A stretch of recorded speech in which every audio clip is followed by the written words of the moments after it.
Salut à tous et merci pour votre intérêt. C'est la 4e fois que j'enregistre cet épisode et que je galère.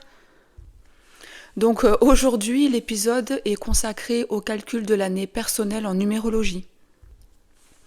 En numérologie, il y a 9 années personnelles comme il y a 9 années planétaires. L'année planétaire est calculée en additionnant les chiffres de cette année et en réduisant le résultat pour qu'il soit compris entre 1 et 9. Donc 2025 à venir, tu fais 5, plus 2, ça te donne le 9. Donc l'année planétaire 2025 est une année de clôture. Je vais donner la signification des années quand je parlerai des années personnelles. Quand tu veux calculer ton année personnelle, le premier calcul, c'est toujours la réduction de l'addition de ton jour et de ton mois de naissance. C'est un premier calcul qui ne change pas. Et ensuite, quand tu as trouvé le résultat, donc imaginons que tu sois né le 9 septembre, tu fais 9 plus 9, ça fait 18, 18 en réduit, ça fait 9. Et tu additionnes l'année en cours, ou en tout cas l'année que tu as envie de calculer. Imaginons que tu as envie de calculer 2027. Donc l'année planétaire 2027, c'est 7 plus 2, c'est une année en 2 que tu additionnes à 9. Et ça, tu le fais pour toutes les années que tu as envie de calculer personnellement. Donc l'année 2025, pour quelqu'un qui est né le 9-9, il fait 9 plus 9, ça fait 18, et ça fait 9 en réduit. Et il ajoute ce résultat à l'année 2025, donc 2025 qui est une année en 9, donc ça fait 9 plus 9, 18, donc ça fait 9. Donc, je rappelle, le calcul de l'année personnelle, c'est jour plus mois plus année en cours. Imaginons que tu sois né le 2 novembre, tu fais 2 plus 9, et là tu vas avoir le résultat de ton année personnelle. Donc si tu es né le 2 novembre et que tu veux connaître ton année personnelle, tu seras en année personnelle 4. La signification est la suivante. L'année 1, c'est l'année du commencement ou du recommencement. On repart sur de nouvelles bases.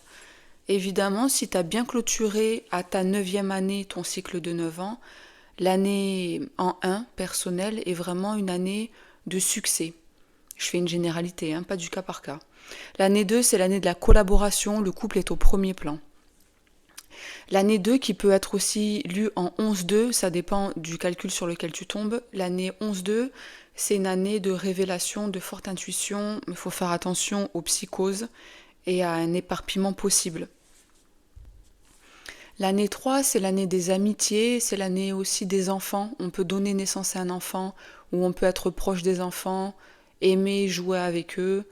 Voilà, c'est l'année des communications, du réseautage. L'année 4, c'est une année de labeur, de restriction, de travail. On construit pierre par pierre. On est vraiment... On se sent dans un espèce de cadre qui nous contraint. C'est normal, c'est une année en 4. C'est l'année où tu vas être dans le carré, dans le cadre et dans la rigueur, dans la méthode. L'année 5, c'est l'année du changement, de la liberté, de la curiosité, de la vivacité d'esprit. C'est l'année des expériences renouvelées, c'est l'année des voyages. L'année 5, elle est la bienvenue en milieu de cycle, presque, ça fait presque le milieu du cycle, parce que quand on n'a pas trop bien démarré les 4 premières années, qu'on n'a pas trop bien fini la 9e année, ça permet de remettre un peu quelque chose de neuf et quelque chose qui change. L'année 6, c'est l'année de la famille, des responsabilités familiales et socio-professionnelles. L'année 7, c'est une année qui est compliquée psychologiquement, enfin qui peut l'être en tout cas, parce que c'est une rétrospective des 6 années qui sont passées, c'est une année de solitude, de réflexion, une année d'introspection. Si tu es célibataire et que tu veux rencontrer quelqu'un, généralement en numérologie, on te dit que c'est pas forcément la bonne année pour rencontrer. On essaye vraiment de s'occuper de soi. Alors, je suis pas en train de dire que si tu rencontres quelqu'un, ce sera pas la bonne personne, mais en tout cas, sois pas étonné que tu sois finalement pas réceptif à rencontrer quelqu'un. Et si tu es en couple, on fait un peu attention à son partenaire, tout en faisant attention à soi.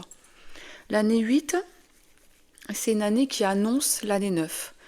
Donc ça veut dire que dans son annonce, on te demande déjà d'accepter la rapidité énergétique de cette année parce que c'est une année que tu peux ne pas ressentir qui va durer 1 an. C'est une année que tu peux ressentir très rapide dans le sens où ça peut se passer en 6 mois, ça peut se passer en 4 mois, ça mélange en même temps de l'année 7, en même temps de l'année 9. Voilà, c'est une année très rapide. C'est une année où généralement, au niveau de l'argent, on s'en sort plutôt bien. C'est une année où on peut faire fructifier, où on peut spéculer, où on peut faire des placements et des investissements. Et l'année 9, finalement, c'est une année de clôture d'un cycle de 9 ans. Donc on demande ce qui nous est dû, on clôt des relations qui ne sont plus bonnes pour nous, on vend aussi, on termine ce qui doit être terminé pour l'année d'après, en année 1, recommencer sur un nouveau cycle, sur de bonnes bases. Voilà, terminer ce qui doit être terminé en année 9. C'est une année psychologiquement qui peut être compliquée parce que on demande de terminer tout ce qui doit l'être. Alors, il se peut que si tu cherches un travail par exemple, tu peux signer un CDI ou en tout cas faire des entretiens d'embauche en année 9. En numérologie, on ne te demande pas forcément l'année 1, d'attendre l'année 1 pour faire ce nouveau départ parce que si tu fais des embauches ou que tu signes un CDI en année 9, si évidemment tu le fais pas par soumission ou etc., enfin on va passer les détails psychologiques, c'est une bonne année pour faire ces démarches-là parce que au moins tu auras initié quelque chose pour entamer le nouveau cycle de 9 ans. Par exemple, ne sois pas étonné que tu te sépares en année personnelle 9, ne sois pas étonné qu'il y ait un divorce. Euh, alors le mariage en année 9, alors personnellement je ne l'ai jamais encore eu en consultation avec un client. Le mariage il se fait plutôt en année 8 ou en année 1 ou en année 6, année 6 du mariage. En année 9 je ne l'ai jamais vu mais pourquoi pas. N'hésite pas à me dire en commentaire si toi tu t'es marié en année 9 ou si tu as rencontré quelqu'un en année 9 et que depuis ce temps-là, tu es toujours avec la personne. Alors les années planétaires, hein, c'est la même signification.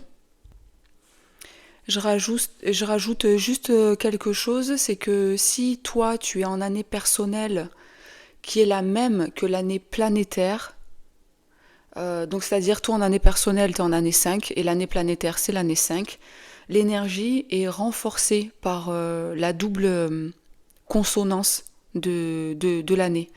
Donc tu vas vivre doublement le changement, tu vas vivre doublement l'adaptabilité, tu vas sentir qu'il y a une espèce de quelque chose qui est renforcé par l'année planétaire dans ton année personnelle. Voilà, on arrive à la fin de cet épisode. N'hésite pas à me laisser un commentaire pour me partager l'année personnelle dans laquelle tu te trouves. Et aussi, n'hésite pas à me partager si tu as des incompréhensions, je t'aiderai à calculer ton année. Allez, à bientôt!